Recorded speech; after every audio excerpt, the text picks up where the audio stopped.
لكتابة هذا الكتاب قابلنا ساسة فرنسيين ودبلوماسيين قضوا وقتا طويلا في الجزائر، وكلهم قالوا إنهم عادوا من الجزائر دون أن يعرفوا من يحكمها فعلا.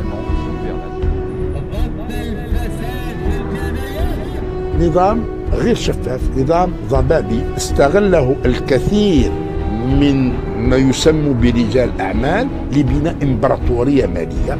هل تريد أن تكون الجزائر دولة مستقلة متعاونة مع فرنسا؟ يعني معناها حتى استقلال الجزائر كان مشروطا بالتعاون مع فرنسا، وبالتالي العلاقة أكثر من حميمة.